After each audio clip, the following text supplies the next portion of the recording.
Iran ने Israel पर अपनी तारीख का सबसे बड़ा हमला किया है, जिसमें 180 ब्लास्ट मिसाइल फायर किए गए, जिनका निशाना अहम फौजी मकामात थे। इन मकामात में नियर बीबा के करीब वीनम एयर बेस और ताल-नुफ एयर बेस शामिल हैं, जहां इसराइल के अरबों डॉलर के F-35 लड़ाका तैयारे और दीगर अहम फौजी असासे मौजूद थे।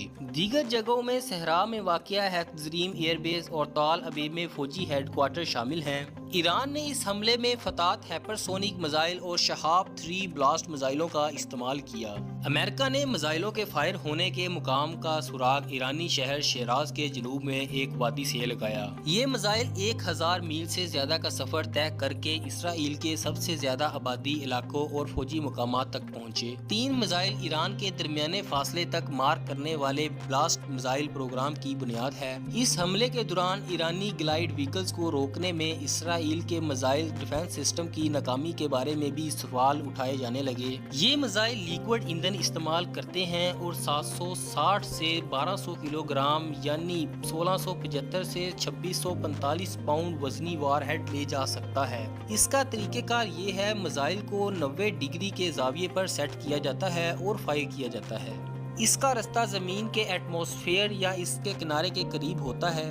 वारहेड रॉकेट से अलग होकर दोबारा एटमॉस्फेयर में दाखिल होता है और अपने हदफ की तरफ बढ़ता है। मिसाइल एक या ज्यादा वारहेड ले जा सकता है, ये इसकी किस्म पर डिपेंड करता है। वारहेड रॉकेट से इस वक्त अलग होता है जब मिसाइल अपने हदफ की तरफ आधे से ज्यादा फासला तय कर लेता है। नाज़रीन, आम मिसाइलों में 50% मिसाइल अपने हदफ से 300 से 450 मीटर के दायरे में गिरते हैं। फैटन 2 मिसाइल, जो फैटन का जदीद वर्जन है, पहली बार इस्तेमाल किया गया। ये ईरान के जदीद मिसाइल सिस्टम में से एक है और हाइपरसोनिक ग्लाइड व्हीकल से लेस है। मिसाइल के अंदर वारहेड होता है जो अलग होकर मिसाइल को ग्लाइड और रफ्तार देने की सलाहियत देता है, जो आवाज की रफ्तार से 5 से 10 गुना ज्यादा होती है। इस मिसाइल की रेंज तकरीबन 1500 किलोमीटर है, जो इसके पिछले वर्जन से थोड़ी ज्यादा है। इस मिसाइल की खास बात यह है कि ये जमीन के एटमॉस्फेयर से बाहर तेजी से हरकत कर सकता है। हाइपरसोनिक मिसाइल बनाना मुश्किल होता है क्योंकि ये बेहद तेज रफ्तार होते हैं। फॉर एग्जाम्पल, अगर अमेरिका एक हाइपरसोनिक मिसाइल फायर करे तो ये सिर्फ 18 मिनट में चीन तक पहुंच सकता है, जो माख 5 या इससे ज्यादा रफ्तार पर सफर करेगा।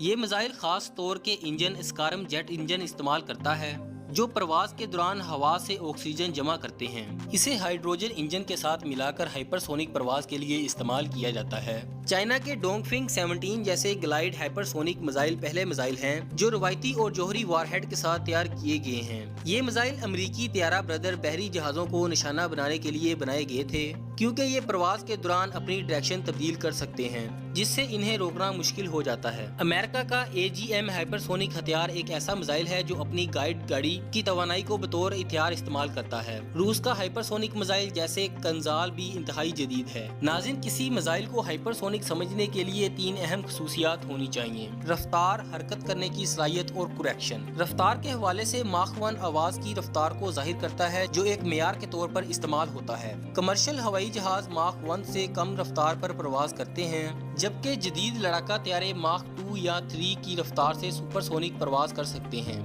हाइपरसोनिक रफ्तार माख 5 से शुरू होती है और इससे आगे भी जाती है। फॉर एग्जाम्पल, स्पेस शेल्टर की रफ्तार माख 20 और 24 के दरमियान होती है, जो हाइपरसोनिक कहलाती है। हाइपरसोनिक मिसाइल बेहद तेज रफ्तार होते हैं, लेकिन ये रफ्तार पर सिर्फ कम फासले तक सफर कर सकते हैं। मुकम्मल तौर पर हाइपरसोनिक कहलाने के लिए एक मिसाइल की रफ्तार माख 25 से ज्यादा होनी चाहिए, जो तकरीबन 19,000 मील फी घंटा बनती है, और इसे तवील फासले जैसे न्यूयॉर्क से रूस या चीन से टेक्सास तक तय करने की सलाहियत होनी चाहिए। इससे पहले कि हम ये समझे कि फैटिन मिसाइल इसराइली डिफेंस सिस्टम को कैसे चीर कर निकला, ये जानना जरूरी है कि AOW3 मिसाइल कैसे काम करता है। इसराइल मिसाइल डिफेंस सिस्टम के 3 अहम हिस्से हैं: missile launcher unit, green pine radar antenna और AOW missile. Missile launcher unit 6 मिसाइलों को रखता है जो फौरी फायर के लिए तैयार होते हैं और मुकम्मल तौर पर लोड होने पर इनका वजन 35 टन होता है। ग्रीन पाइन रेडार हदफ का पता लगाता है और मिसाइल को गाइड करता है।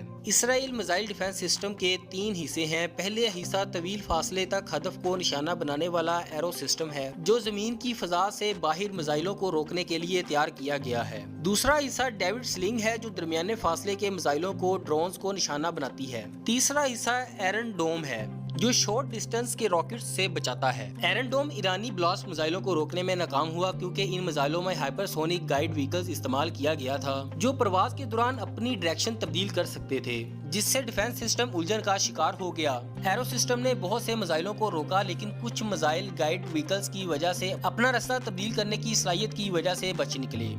اگر ہم ان میزائل کی کوسٹ کے بارے میں بات کریں تو کوسٹ کے لحاظ سے ایران نے بلاسٹ میزائلوں اور ڈرونز لانچ پر $200 ملین سے زیادہ خرچ کیا، جبکہ اسرائیل نے اپنے ڈیفنس سسٹم کے لیے $1 ارب خرچ کیے۔ ناظرین، ایک ایرو میزائل کی قیمت $2.5 ملین ہے۔ ناظرین، ڈیوڈ سیلنگ کی قیمت $1 ملین ہے اور آئرن ڈوم میزائلوں کی قیمت $20,000 سے $1,00,000 کے درمیان ہوتی ہے۔ اس کے برعکس ایرانی بلاسٹ میزائلوں کی قیمت تقریباً $2,00,000 ہوتی ہے، جبکہ ان کے ڈرونز کی قیمت صرف $2,000 سے $50,000 تک ہوتی ہے۔